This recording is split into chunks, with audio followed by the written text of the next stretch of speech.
All right, so let's have another topic for this moment.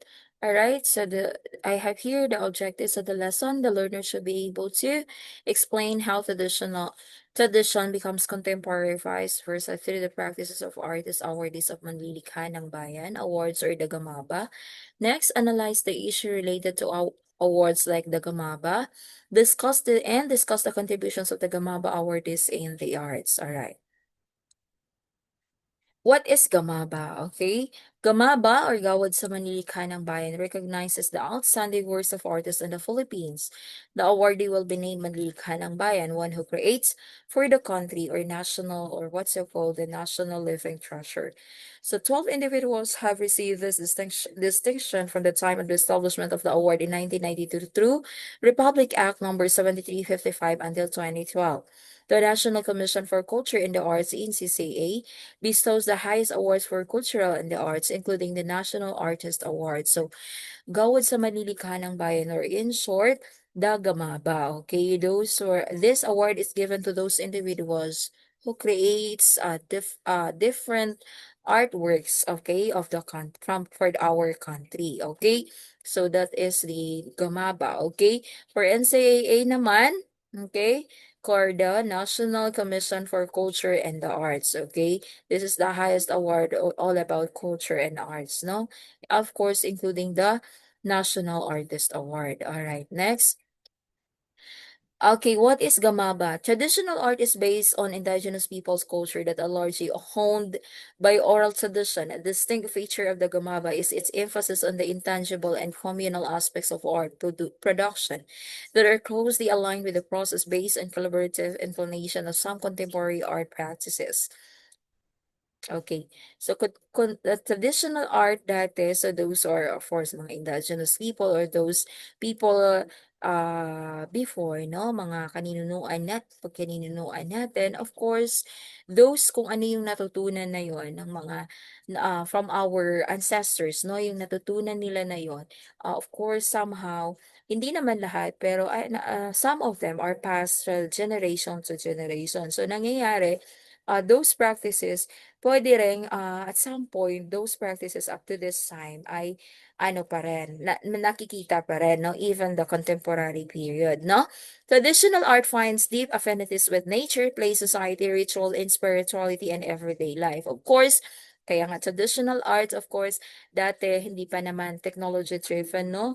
Hindi pa naman ano ang technology that time. So that's why, and main focus nila, it's probably about nature, about the place, the society, okay? Their everyday living, no? Okay. In traditional integrative art, forms and expressions do not normally end up as object distance from everyday living. Things produced such as textiles, hats, baskets, or utensils are commonplace, usually found and used in their homes. So, yung madalas nilang ginagamit, syempre, yun din yung ginagawa nila, no? Okay, yung mga ginagamit nila, yun na rin yung sarili nilang gawa. They're so creative, no? Ang mga Filipinos before was so creative despite the fact na hindi pa ang mga machineries, no? But still they are very resourceful, no? When it comes to songs and dances naman, songs and dances are performed as a group, as a part of ritual, and as a way of affirming one's cultural identity or sense of belonging. Okay. Even the songs and dances that they have, no? Pansinin nyo kung paano yung mga tugtugan ng araw or yung mga sayawan ng araw or even the way how they dress, no? Kung paano, no? So it's quite different from from what we have right now when it comes to songs, to dances, and to the way how we dress, no? All right. Next, so who are the Gamaba awardees? So these are the Gamaba awardees. All right. So we have first one for this award for weaving. Okay. Lang Dula in 1998. So ang ginawa niya is the Tinalak weaving. Okay. Sa Lintamon na 1998, ang ginawa naman niya is the Inabal weaving. Darhata sa Wahabi in 2004, gawa niya ay Pisyabit weaving. Okay, Hasha Amina Api in 2004, Weaver of Rainbows mat weaving naman. Okay, Magdalena Gamayo 2012, we have Annabelle weaving. Okay, next we have for literature and performing arts naman, so we have Ginaw Bilog in 1993, the Surat Mangyan and Ambahan Poetry. Okay, Surat Mangyan, also known to local Mindoreños as Sulat Mangyan, the Hanunas script, is one of three surviving pre-Hispanic forms of writing in the Philippines. It is a version of the island's ancient script collectively known as the Baybayin. Okay, the Surat Mangyan or Sulat Mangyan, it's from Mindoro. Okay, next we have Masino Intaray 1993, lyrical poems. So we have the Kulilal, Basal, and Bagit. Okay, ano yung Kulilal? A lyric poem about intense love for someone. So it's a poem, no? While Bagit, an instrumental music that aims to copy the rhythm, movements, and sounds of animals, these and other things that can be found in nature. So ang galing, no? Next, we have basal or what we call the gong ensemble. Okay. Next, okay, we have for literature and performing arts pa rin sa Mount Sulaiman 1993 playing the Kudyapi. Okay, the Kudyapi or Kudyapi is a Philippine two-string French boat lute. It is the only string instrument among the Palawano people and one of several among other groups such as the Maranao and Manubo. So it is how it looks like, no? A Kudyapi or Kudyapi. Okay. So madalas na ano siya from Maranao, Manubo, or in Palawan, no? Next, we have Alonso Saglag in 2000 playing traditional Kalinga instruments. It's like a flute, no? Next, Federico Caballero 2000 chanting the Sugidanan epic of the Panay Bukidnon. Okay, next we have Uwang Ahades in 2000 playing Yakan musical instruments. Next, for plastic and arts naman, we have Eduardo Motok in 2004, silver plating of religious and secular art. Okay, ayan si Eduardo Motok. Next, we have Teofilo Garcia in 2000. So, we have the Tabungao hat making. So, yan naman yung gawa niya. Okay. All right. The production process and the changing environment. The traditional artist mode of production continues to be affected with dynamics of change. The following factors affect the traditional artist production process. One of this is the tourism. Okay. Land areas are converted into sites for tourist consumption. Ecological domains become more susceptible to damage with the combined forces of natural disasters and tourist mobility. Okay. So one of the factors now that affect the traditional artist production is the tourism. Okay, so we know for a fact, no, kung mapapansin natin, yung mga areas dati, yung mga land areas natin, it's parang more on trees, no, mapuno. But nowadays, ano na napapansin nyo, it is converted into mga buildings na, mga kung ano ng establishments, no. Of course, kasi syempre parami na rin ang parami ng mga tao and at the same time of course for tourist attraction, no, para kumita maraming turista, no, but of course somehow nakakalungkot man dahil sa mga ganon. So instead na mape-preserve natin yung ano, and 'di ba dati kung meron mang mga disaster hindi ganon kalala, parang hindi ganon kadalas bumabaha, bumabagyo, pero ngayon parang ang bilis na, no. So yun isa sa mga dahilan din, no. So, kung naapektuhan nga yung ano natin, personal living natin, how much more with the production of those artists, no? Talagang ano, naapektuhan din sila. Next, we have dances and rituals are staged for an external audience rather than for the community observance of the tradition. Even the dances and the rituals, no? Art forms native to the community tend to diminish in quality. Removed from their original context, the works are transformed into mass-reduced souvenirs in order to meet the demands of the tourist trade.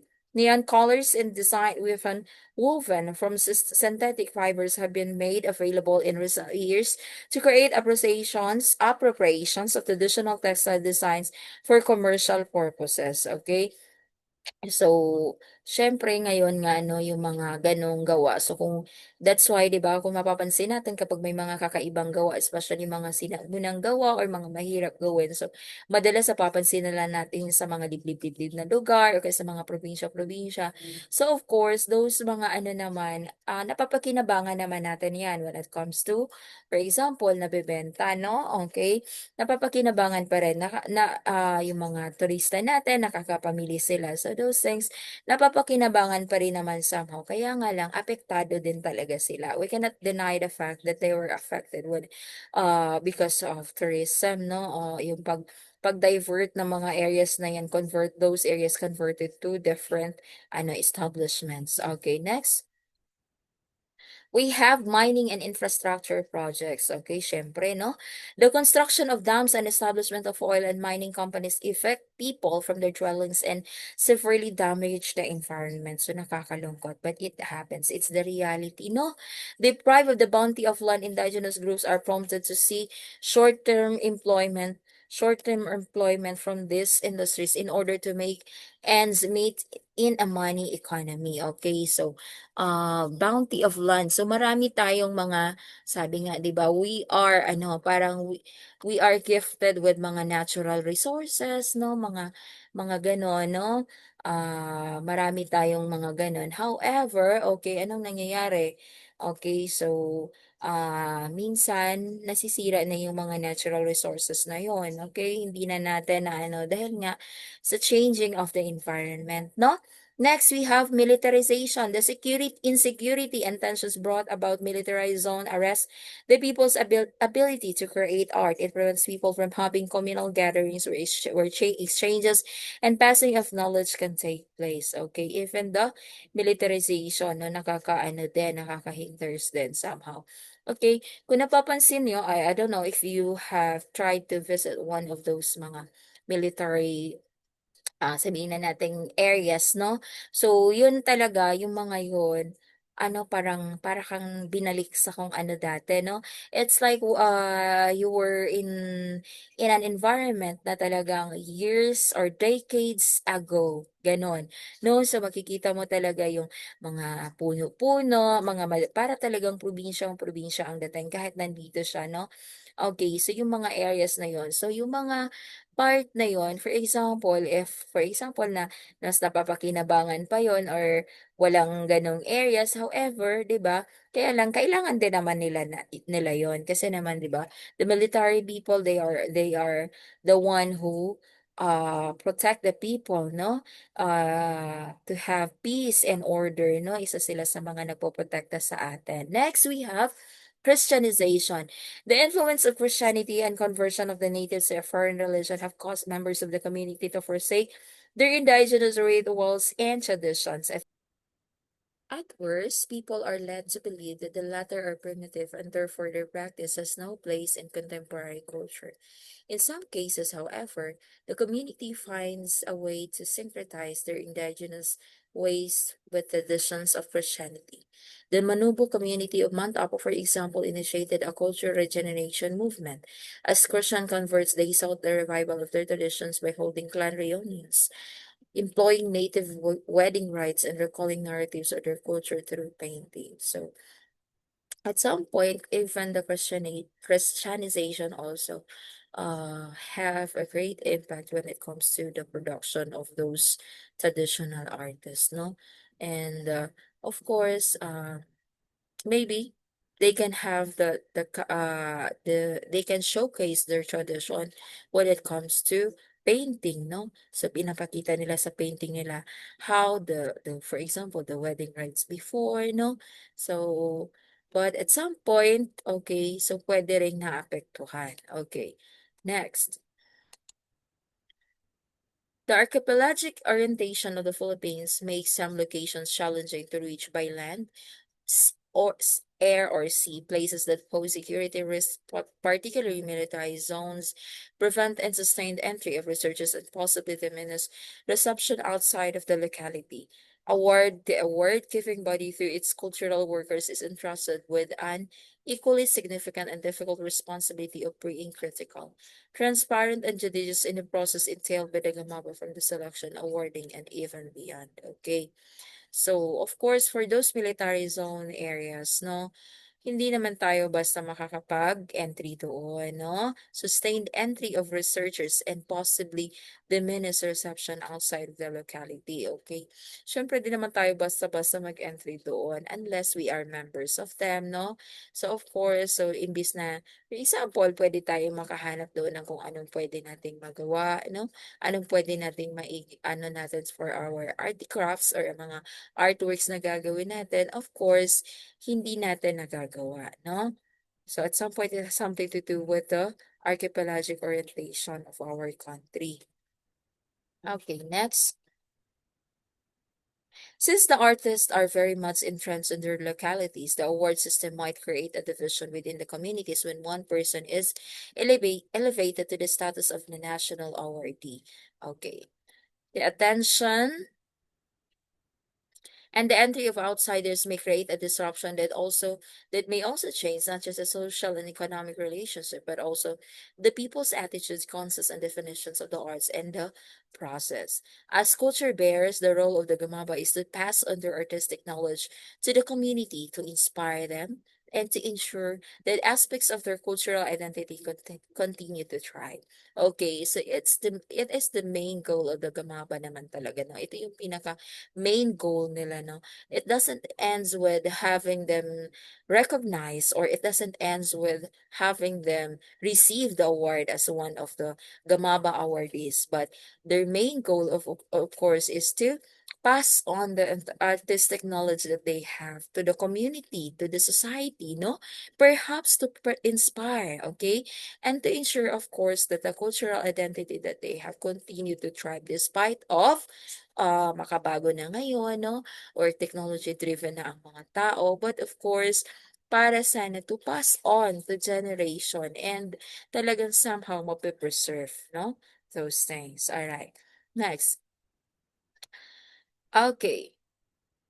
The Gamaba recognizes artists who are engaged in the traditional arts, with the latter we refer to forms that are produced or performed within the context of the community. The traditional arts are strongly grounded in culture, spirituality, religion, and also the environment. Thus, forms produced by the Gamaba, while having a high aesthetic value, are also functional and accessible in everyday setting. The changing times continue to pose major challenges to the environment in the traditional artist production process.